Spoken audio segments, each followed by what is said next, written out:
Department building এর দোতলায় ইংরেজি বিভাগে করিডোরে দাঁড়িয়ে আছে নীরা, সাথে ইমু।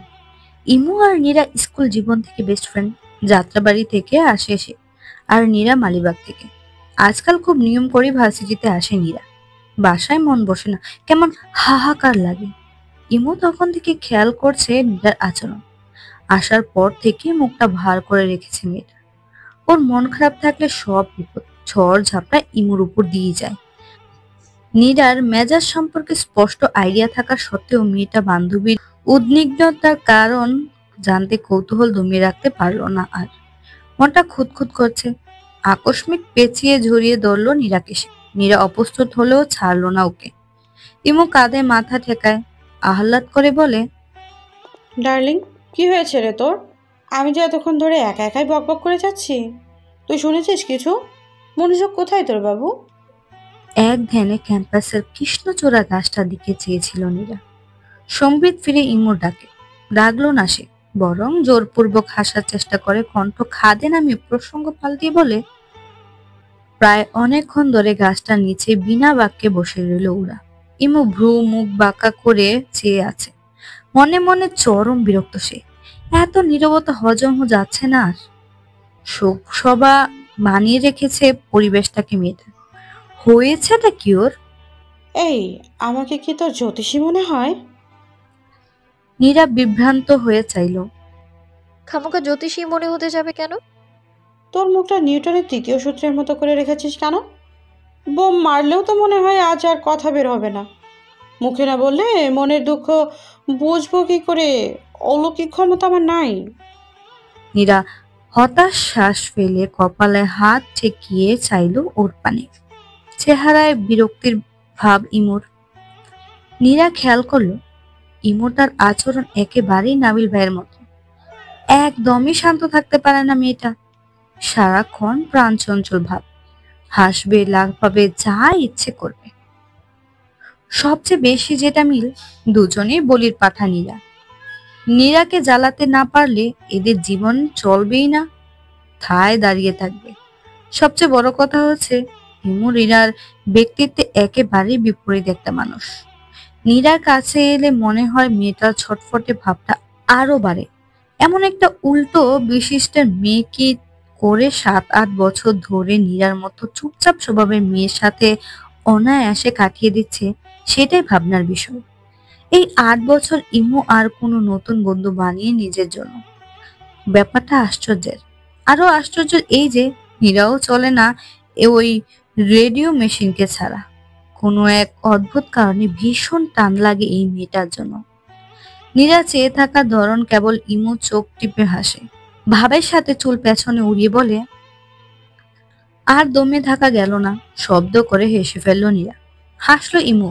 নীরা বুঝলো এই এক ইমুর সাথে কখনো স্থির বসে থাকা সম্ভব না। মেয়েটা থাকতেই দেয় না স্থির। এমন সময় পেছন থেকে ডেকে উঠলো কেউ। দুজনে একসাথে পেছনে যায়। শাওনকে দেখা মাত্র ইমুর হাসি খুশি মুখটা আধা নেমে আসে। বিরক্ত হয় মেয়েটা। নীরা ওর ভাবসাব বুঝতে পেরে ঠোঁট টিপে হেসে ফিস ফিস করে বলে, কি হলো? মুখে রানেই যে এখন। শাওন ভাইকে দেখলেই অটোমেটিক স্যালেন মুড অন হয়ে যায়। ইমু তখনও অগ্নি দৃষ্টিতে চেয়ে আছে শাওনের প্রাণে।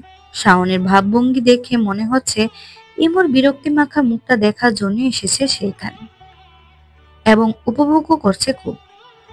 ক্যাম্পাসে ঢুকে এমন স্বাধীন হয়ে যাও কেন জুনিয়র্স? নিরুপমা তোমার সাথে জন বেহুদায় এত হাসে কেন? তার কি হাসার কোনো রোগ আছে? অকারণে কারণে হাসা কিন্তু ভালো না, মানসিক রোগের লক্ষণ। ইমু গর্জে ওঠে, দেখুন, আপনি কিন্তু বাড়াবাড়ি করছেন। আমাকেই নজরে পড়ে। নীরাও তো হাসছিল, ওকে তো কিছু বললেন না। আমার সাথে কিসের এত শত্রুতা শাওন ভাই? শাওন ঘাড় বাঁকায়। ভার্সিটি কর্তৃপক্ষ বেতনভুক্ত করতে যাবে কেন? ক্যাম্পাসে সভ্যতা ভদ্রতা বজায় রাখার একটা নিয়ম আছে। কেউ অনিয়ম করলে চোখে আঙুল দিয়ে দেখিয়ে দেওয়াটা সিনিয়রদের নৈতিক দায়িত্ব। অভদ্র জ্ঞান নেই বললেই বা পরোটা তোমার মগজে তো আটকেছে না। শাওনও এক কদম আগায়, চোখে চোখে চোখ রেখে ওর চেহারায় দুষ্টু মেয়েকে বলে, আমি বানিয়েছি, রুলসটা বাকিরা না মানলেও চলবে, কিন্তু তোমার জন্য ম্যান্ডেটারি। কারণটা পার্সোনাল, বলতে পারো তোমার পানিশমেন্ট, সিনিয়রদের মুখে মুখে তর্ক করার পানিশমেন্ট। এই যে কথার আগেই মুখ দিয়ে মরিচের ঝড় বের হয়, সেটার জন্য। আমি আশেপাশে থাকলে এখন থেকে তোমার হাসতে মানা, একেবারে মুখে তালা, বুঝলে? নীরা ঠোঁট টিপে হাসে। ইমু রাগে গজগজ করতে উঠে দাঁড়ায়, তেতে উঠে বলে, আপনার রুলসের গোষ্ঠী কিলাই। হা, কি দুর্নীতি আসলো! হাঁটুর বয়সী মেয়ে কিনা মাথা ফাটানোর হুমকি দিচ্ছে। বলি, ভয় ডর কি ভেতরে রেখে আসছেন নাকি ওটাকে ফাটিয়েছেন? ডর ভয় আছে কিনা সেটার প্রমাণ চাই। শাওন ঠোঁট কামড়ায় হাসলো। গ্যারান্টি নেই, সত্যি সত্যি মাথা ফাটিয়ে দেওয়ার মতো ভয়ঙ্কর মেয়েটা। শাওন মুখের সামনে ঝুঁকে দাঁড়ায়, কপালে টোকা মারে ইমু। পুনরায় নীরার দিকে ফিরে হাই তুলতে তুলতে বলে, নিরুনিধি, আমি কিন্তু তোমার সাথে কথা বলছি, তার কিছু বলার হলে তোমার মাধ্যমেই বলতে বলবে। এভাবে সরাসরি সিনিয়রদের সাথে আক্রমণাত্মক হয়ে যাওয়াটা বিপদের, সাবধান করে দিবে। রাগে কটমট করতে করতে ধূপ ধাপ পা ফেলে করিডোরের দিকে যেতে যেতে ইমু বলে, ওর যাওয়ার পানে চেয়ে হাসে দুজন। কত সহজ এটাকে বাজানো। কেমন আছেন শাওন ভাইয়া? আছি ভালোই। শুনলাম এই মাসে তোমার ইনকোর্স প্রিপারেশন কেমন? স্মিত হাসে। আছে টুকটাক। মাথা জাকায় শাওন। পুনরায় চায় করিডোরে, হতাশ শ্বাস ফেলে বলে, দেখলেই এমন ছ্যাঁকা লাগে কেন তোমার বান্ধবীর? কিছু বলা যায় না ওকে? ছ্যাত করে গায়ে লেগে যায়, ইজ্জতই দেয় না মেয়েটা। হেসে ফেলল নীরা। সেটা আমি কি করে জানবো? কেন ছ্যাঁকা লাগে সেটা তাকেই জিজ্ঞেস করুন। কপাল ঘষে হাসে শাওন। সুধায়, নাবিল কোথায় আছে বলতে পারো? কয়েক সেকেন্ড চুপ থেকে নীরা কপালে ভাঁজ ফেলে বলে, বাসাতেই থাকার কথা। ওকে ফোনে পাই না 2-3 দিন ধরে, ক্যাম্পাসও দেখানি, হয়েছেটা কি ওর? অবাক হয় নীরা। রিসিভ করছে না নাকি ফোন অফ? রিসিভ করছে না। ভাবনায় পড়ে যায় নীরা। আবার ভার হয় মন। কেমন জানি না চিন্তা হচ্ছে লোকটার জন্য। হুট করে এমন অদৃশ্য আর দমে যাওয়ার মতো মানুষ তো নাবিল ভাই না। নীলক্ষেতের আঁকাবাঁকা রাস্তা ধরে হুট খোলা রিস্কাটায় ছুটল টিএসসির দিকে। মৃদু মন্দ বাতাস বইছে। প্যাডেল চালিত রিস্কার বিপরীত দিকে বাতাস এসে লাগছে বর্ষার মুখে। উড়াচ্ছে তার শাড়ির ছোপ ছোপ আঁচল আর রেশমি কালো চুল। আজকে দিনটা একটু অন্যরকম, স্বপ্নের মতন আশ্চর্য সুন্দর। আজ নীল শাড়িটাই পরেছে বর্ষা। উজ্জ্বল শরীরে এই রংটা বেশ মানিয়েছে। শাড়ির নীল রংটা যেন নীল আকাশ ছুঁয়ে এসে সরাসরি লাগছে তার গায়ে। কপালে ছোট্ট নীল টিপ, জল জ্যান্ত এক রোমান্টিক কবিতার পৃষ্ঠা দেখা যাচ্ছে তাকে। আর পাশে বসে আছে প্রিয় একটা চির অনাকাঙ্ক্ষিত পুরুষটি। কত কত নির্ঘুম রাত আর বিষণ্ণ বিকেল কেটেছে লোকটার সঙ্গ পাওয়ার কামনায়। আর আজ পাশাপাশি বসে থেকেও কেমন রূপকথা মনে হচ্ছে, কল্পনা লাগছে সবটা। বুকের মধ্যে আকাশ সমান মুগ্ধতা টেনে আর চোখে চাইল নাবিলের নির্লিপ্ত নির্বাক মুখের পানি। কোথায় যেন হারাচ্ছে নাবিলের মনোযোগ। উদাসীন ভঙ্গিতে চেয়ে আছে বরাবর। অগোছালো লাগছে অনেকটা। চোখ দুটোই কিসের একটা ক্লান্তি ভাব। সেভাবে থেকেই হাত দুটো বেশ সাবধানতার সাথে ভাঁজ করে রেখেছে সামনের দিকে। এদিক ওদিক কিংবা পাশে তাকানোরও ফুরসত নেই। চোখ ফিরায় মানুষটার অপ্রতিরোধ্য চেহারায় খুঁজে নেয় পৃথিবীর সকল অপ্রাপ্তিব সৌন্দর্য। উত্তেজনায় স্থির হয় প্রাণ। ঠোঁটে অত্যন্ত অপেক্ষা দীপ্ত হাসি। বুকের ভেতর আসা শ্রাবণ হেমন্ত টের পায় সে। কিঞ্চিত অস্বস্তিতে ভেতরে ভেতরে ভারী অদ্ভুত লাগছে। অতিরিক্ত সুখীতে শরীর কাঁপছে মেয়েটার। লজ্জায় ঠিকঠাক কথাই বের হচ্ছে না মুখ দিয়ে। আসার পর থেকে দুজনে কোনো কথা বলল না। ফুটপাতের পথচারীদের মতো অনেকেই যাওয়া আসার পথে আচমকা ওদের দিকে। ব্যস্ত নগরীতে এমন নীরব বেশিক কপত কপতির খুব কমই দেখছে এরা। বেশ অনেকক্ষণ ধরে ওরা বিনা বাক্যে একই জায়গায় কয়েকটা চক্কর কাটলো রিক্সা। শেষে শাহবাগে মোড় নেমে সোজা হাঁটা ধরলো রমনার দিকে। বসে লেকের পাশে সবুজ ঘাসের উপর গলায় বাম্প জন্মে আছে নাবিলে। বুকের মধ্যে পাহাড়ের ঢের প্রায়। সে চোখ দুটো শুধুই যন্ত্রণা। পাশে পড়ে থাকা ইটের টুকরোটা তুলে শূন্যে চেয়ে ঢিল মারে লেকের দিকে।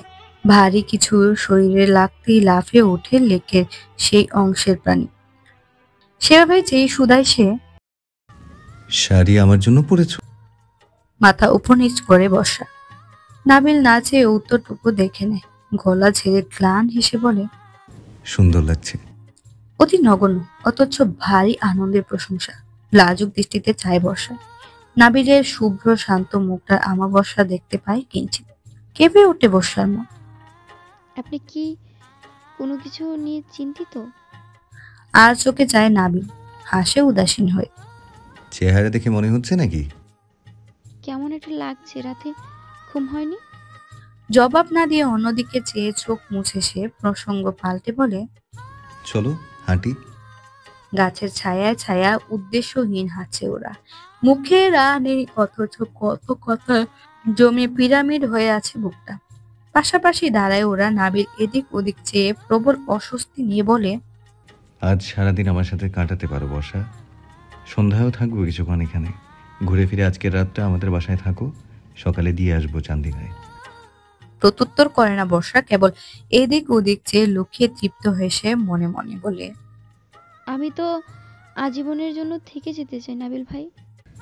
কেউ জিজ্ঞেস করলে বলবে জ্যাম ছিল বলে যেতে পারোনি। আমি আম্মুকে দিয়ে ফোন করিয়ে বাড়িতে জানিয়ে দিচ্ছি। মাথা উপর নিচ করে সম্মতি জানায় বর্ষা। বিকেল ঘনিয়ে কমলা রঙের সন্ধ্যা নেমেছে ধরণীতে। বৃহঙ্গলা ফিরছে আপন ঘরে, তবে এখনো রমনায় ওরা। ল্যাম্পপোস্টের হলদেটে আলোয় জল করছে চারো জোড়া গভীর চোখ। ওরা পাশাপাশি বসে, মুখে কথা নেই কারো, তবুও ভালো লাগছে নীলাঞ্জনার বর্ষার। পুরো মনটাই আজ বিমোহিত। পৃথিবীর সমস্ত লজ্জা বা বিধাতা বোধহয় আজ বর্ষার অন্তরে প্রাণ ভরে ঢেলে দিয়েছেন। আকাশ সমান সংকোচ ভাব নিয়েও সে কথা বলতে চায়, পাখির মতো কিচির মিচির করতে চায় সারা সন্ধ্যা। অক্লান্ত হয়ে সারাটা জীবন লোকটার পাশাপাশি হেঁটে হেঁটে কাটিয়ে দিতে চায় এই জাদুর শহরে। এই সন্ধ্যাটুকু হীনমন্যা হয়ে আজীবন জ্বলে উঠুক স্মৃতির পাতায়। আমি গ্লান শ্বাস ফেলে চায় ওর দিকে। মেয়েটা হাস্যজ্জ্বল মুখটা দেখে কণ্ঠ নরম হয়ে আসে তার। কোথাও একটা খারাপ লাগা কাজ করছে ওর জন্য। সে এক হাত বাড়িয়ে বর্ষাকে বলে, তোমার হাতটা ধরতে দিবে আমায়? বর্ষা লজ্জায় কাচাম্মচু হয়, অতঃপর বিনা বাক্যে কাঁপা কাঁপা হাতটা বাড়িয়ে আরেকটু দূরত্ব কমিয়ে বসে। নাবিল মাথা ঝুঁকিয়ে বলে, আমার ঘাড়ে মাথা রাখো। বিভ্রান্ত হয় মেয়েটা, বিস্ময় চোখ বড় বড় হয়ে আসে তার। নাবিল আবার বলে, ঘাড়ে মাথা রাখো। হুম। এবার নাবিল আর অনুরোধ করলো না, পেছন দিক দিয়ে ওর মাথাটা টেনে নিজেই ডাকলো নিজের কাঁধে। বর্ষার হৃদস্পন্দন গতি বাড়ছে, হতবাক হয়ে সর্বাঙ্গ চোখ দুটো বুঝে লম্বা শ্বাস টানে। সে কি স্বপ্ন দেখছে? স্বয়ং নাবিল ভাইয়ের কাঁধে তার মাথা ঠাঁই পেয়েছে। চৈতন্য হারানোর পথে সম্বিত ফিরে নাবিলের পুরুষালী কণ্ঠের ভারী। আমার যখন খুব মন খারাপ হয় আমি প্রায় এখানে এসে ঘাসের ওপর শুয়ে থাকি। বেশিরভাগই রাতে আসি। জায়গাটা আমার খুব আপন। এখানে শুলে আকাশটাকে একান্তই নিজের মনে হয়। মন খারাপের ব্যাপারটাকে আর মন খারাপ বলে মনে হয় না। মৃদু হাসি বর্ষা। নাবিল হাতটা শক্ত করে ধরে ক্লান্ত কণ্ঠে বলে, একটা গল্প বলবো আজ তোমায়। আজকের এই আয়োজন সেই গল্পটার জন্যই। শুনবে? মাথা উপর নিচ করে বর্ষা। কেন শুনবে না? এই একটা মানুষের সঙ্গ পাওয়ার পাশাপাশি বসে কণ্ঠ শুনতে পাওয়া তো তার জন্য পৃথিবীর সবচেয়ে বড় প্রাপ্তি। একটা কেন, 100টা গল্প বলুক সে। এই গল্পের রাত, এই সময় না ফুরাক, চির অম্লান হয়ে থাক মুহূর্তটা। নাবিল কিছুক্ষণ চুপ থাকে, চোখে রাখে আকাশের দিকে, অতঃপর গ্লান হাসে সে। একবার একটা বোকা মেয়ে থাকে। মেয়েটার নাম মনে করো চিত্রা। তো একদিন সেই চিত্রা নামের মেয়েটি একটা চিঠি লিখেছিল তার খুব প্রিয় একজন মানুষকে নিয়ে। চিঠির কাগজটা ছিল নীল, অনেকটা আজকের দিনের আকাশের মতো। বহু আবেগ আর স্বপ্ন ঢেলে মেয়েটা লিখেছিল চিঠিটা, চির আশায় যে চিঠিটা একদিন পৌঁছাবে প্রিয়জনের ঠিকানায়। মানুষটা যত্ন নিয়ে পড়বে চিঠি, আদর ঠেলে দিবে সারা। প্রিয় মানুষের সাড়া পাওয়ার উদ্দেশ্যে সে একদিন চিঠিটা একটা পুরনো ডাক বাক্সে ফেলে এসেছিল। তারপর বহুদিন হয়ে যায়, সেই চিঠির কোনো ফিরতি জবাব আসে না। হতাশ হয় সে। মন খারাপে কেটে যায় আরও অনেকগুলো দিন। হঠাৎ একদিন পর এসে সে জানতে পারে এই ডাক বাক্সটা আসলে অনেক বছর আগেই বন্ধ হয়ে গিয়েছিল, মানে চিঠিটা তখনও পৌঁছায়নি প্রিয় মানুষের দোরগোড়ায়। তারপর আরও কয়েকবার মেয়েটা একই চিঠি নিয়ে যায় সেখানে, বিশেষ ফায়দা হয় না, তার চিঠির জন্য খোলা হয়নি ডাকবাক্স। থামে নাবিল, মাথায় হাত বুলায় বর্ষা। এমন একটা অবান্তর গল্প কেন বলছি জানতে চাইবে না? চোখ বুজে ছোট করে জবাব দেয় বর্ষা। হুম। সে তখনও কিছুই বুঝে উঠতে পারে না। নাবিল চোখ নামিয়ে তাকায় ওর দিকে। ছেলেটার চোখ দুটো ঝিলের মতো টলমল করছে আজ। বিষণ্ণ দীর্ঘশ্বাস ফেলে পুনরায় বলতে থাকে, আমাকে নিয়ে তোমার অনুভূতিগুলো ওই চিঠিটার মতোই খাঁটি আর স্পেশাল বর্ষা। কিন্তু আমি সেই ডাকবাক্স নই যেটা তোমার চক্ষু অনুভূতির অনুরূপ সাড়া দিতে পারবে। আমার মন তার ব্যক্তিগত এক চিঠি বহু আগেই অন্য কারো ঠিকানায় পাঠিয়ে দিয়েছে। চিঠির মালিকানা এখন অন্য কারো, ডাকবাক্সটাও তারই। সেখানে সে ব্যতীত অন্য কারো চিঠি পাঠানোর নিয়ম নেই। শেষের কথাটা বলে চোখ দুটো বন্ধ করে নাবিল। 2 ফোঁটা অশ্রু গড়িয়ে পড়ে বর্ষার হাতে। আকস্মাৎ হাত আলগা হয়ে আসে বর্ষার। নাবিল তৎক্ষণিক পুনরায় শক্ত করে ধরে ওর হাতটা, আরেক হাত ধরে শক্ত করে মাথাটা বুকের মধ্যে ঠেকায়। নাবিলের প্রশান্ত বুকে ধুকপুক শব্দ শুনতে পায় বর্ষা। বুকের ওঠানামা বাড়ে মেয়েটার। শরীর হয়ে আসে ঝরে আহত হওয়া মলিন চোখের নিঃসঙ্গ পাখির মতো। নাবিল স্পষ্ট অনুভব করে বর্ষার শরীরে কাঁপুনি। সে তবুও দয়া করে দেখায় না। চোখ ভিজে আসে, তবুও আর একটু নিষ্ঠুর হয় কণ্ঠ। আমি একজনকে ভালোবাসি, পাগলের মতো ভালোবাসি। যেন ধনুকের মতো বর্ষার কানে বিঁধল বাক্য দুটো। কান দুটো ঝরঝরা হয়ে যেত তার অনাকাঙ্ক্ষিত শব্দগুচ্ছের আওয়াজে। শ্বাসকষ্টের রোগীর মতো হাঁপায় বর্ষা। হৃদস্পন্দন থেমে যেতে চায় তার। নাবিলের ঠোঁট ভেঙে আসে মেয়েটার অবস্থা দেখে। মাথায় হাত রাখে বর্ষা। তাকে ভালো না বাসাটা এই এক জীবনে আমার পক্ষে একেবারেই অসম্ভব বর্ষা। বরং আমি তাকে ভালোবাসার জন্যই বেঁচে আছি। আমার মনের কোটরে ইতোমধ্যেই জায়গা করে নিয়েছে এক টানা টানা চোখের ছোট্ট প্রাণ। তাকে যে ভালোবাসি সেটা বুঝতে আমার দেরি হলে উপলব্ধি করলাম, এর মধ্যেও আমি তাকে ছাড়া অন্য কোনো মেয়েকে কখনো তেমন প্রায়োরিটি দিইনি। আম্মু আমার প্রথম প্রায়োরিটি, দ্বিতীয়টা ছিল সে। এখন সেটা আবার যোগ বিয়োগ করে হয়েছে সমান সমান। ভালোটা তাকে হয়তো আগে থেকেই বাসতাম, শুধু বুঝতে একটু সময় লেগেছে। তাকে ভালো না বাসার কোনো কারণ নেই, বরং ভালোবাসার জন্য লক্ষ কোটি কারণ দেখি। প্রখর উত্তাপ রোদে সে আমায় ছাতার মতো ছায়া দেয়, আবার একই সে পৌষের উষ্ণ কাঁথা হয়ে আসতে বৃষ্টি আলিঙ্গন করে। সে আমার ঘর। আমি অনেক ভেবে দেখেছি তাকে ছাড়া পৃথিবীর অন্য কোনো মেয়ের সঙ্গে আমায় এমন করে আরাম দিবে না। সে আশেপাশে থাকলে আমি যতটা প্রাণবন্ত থাকি, আর কোথাও গেলে তেমন থাকি না। সে আমার কপালে হাত ছোঁয়ালে কেমন মায়া করে। তার ছোট্ট ছোট্ট নারী সুলভ যত্নগুলো আমাকে নেশা ধরায়, বিশ্বাস করো। আমরণ তার নরম ছোঁয়া পাওয়ার নেশা। এই একই কাজ অন্য কেউ করলে তাকে আমি একই রকম করে ভালোবাসতে পারতাম না। সে আমায় পদে পদে উপলব্ধি করায় তাকে ছাড়া আমার চলবে না, একেবারেই চলবে না। কথা বলে না বর্ষা। ঠোঁটের কানে এক টুকরো ক্লান্ত হাসি। তোমার উচিত এমন কাউকে নিজের জন্য নির্বাচন করা, যে তোমাকে তোমার প্রাপ্য ভালোবাসাটুকু দেবে, যেটা দেওয়ার জন্য আপাতত আমি নিঃশেষ। এমন কাউকে তোমার ভালোবাসা উচিত যে তোমার নরম হৃদয়টাকে যত্ন করতে পারবে শিমুল তুলোর মতো করে। নাবিল নামক মানুষটা তোমার নির্ভেজাল ভালোবাসার দাম চুকাতে পারবে না বর্ষা। তোমার জন্য সে অযোগ্য। তার বুকে সবটুকু ভালোবাসা ওই একজনের জন্যই বরাদ্দ। নাক টানিয়ে বসে। পৃথিবীর সবটুকু সুর শেষবারের মতো খুঁজে নেয় মানুষটার প্রশস্ত বুকে। আজ আমি তোমাকে ডেকে এনে আমার বুকের মধ্যে মাথা ঠেকানোর জায়গা দিয়েছি কেন জানো? কারণ তুমি আমার পরিবার, আমার রক্ত তুমি। চোখের সামনে নিজের রক্ত ভেঙে যাওয়ার দৃশ্য দেখা আমার জন্য অসম্ভব যন্ত্রণার বর্ষা। আমি জানি এখান থেকে গিয়ে এই কথাগুলো তুমি আর কাউকে শেয়ার করবে না, চেয়েও করতে পারবে না, এমনকি বড় মাকেও বলবে না। তোমার এই করুণ দিনে তোমার মাথায় স্নেহ করে হাত বুলানোর মতো একটা মানুষ থাকবে না। নিজের মন না ভাঙলেও তোমার মন ভাঙার ঝনঝন শব্দ আমার চেয়ে স্পষ্ট কেউ শুনতে পাচ্ছে না বর্ষা। তাই তোমাকে স্বল্প সময়ের জন্য বুকে জায়গা করে দিলাম। মনের শেষ অভিমানটুকু মুছে যাওয়ার আগ পর্যন্ত কাঁদো। আজ আমি তোমায় শুধুই স্নেহ করব। আজকের পর থেকে তুমি আমায় সব সময় তোমার পাশে পাবে, বন্ধু আর পরিবার হিসেবে। জলবস্তুর মতো অনড় বসলো রইল বসা। বুকের মধ্যে তোলপাল চললো, বাইরে থেকে শীতল শরীরে শিরা উপশিরা রক্ত চলাচল বন্ধ হয়ে যেতে চায় তার। সর্বাঙ্গ ভাব ছেড়ে দেয়, খামছে ধরে নাবিলের বুকের শার্ট, মাথা টেকা আরেও কাছে এসে চোখ বুঝতে আহত মনে ধীরে ধীরে শ্বাস টানিয়ে বাদ ভাঙা কান্নারা গলায় আটকে আছে মাছের কাটার মতো, অথচ চোখ ভেজার নাম নেই। আশ্চর্য কথা, প্রবল ঝড়ের আঘাতে পড়ে যেমন শান্ত হয়ে যায় পৃথিবী, তেমনই স্থির সে। বিশ্বাস করো, আমার জীবনের অনেকটা দখল করা সেই মানুষটা না থাকলে হয়তো আমি চেষ্টা করতাম তোমাকে ভালোবাসার। ভালো না বাসতে পারলেও ফিরিয়ে দিতাম না। কিন্তু এখন আমার সত্যি কিছু করার নেই। তাকে ছাড়া আমি পাগল হয়ে যাব। আমি থাকবো না যদি না সে জীবনে থাকে। আমাকে স্বার্থপর হতে হবে নিজেকে বাঁচতে। তুমি ক্ষমা করো আমায় বর্ষা। কেমন করে যেন হাসে বস। একটা বারের জন্য সে ভাগ্যবতী নামটা পর্যন্ত জানতে চাইল না মেয়েটা।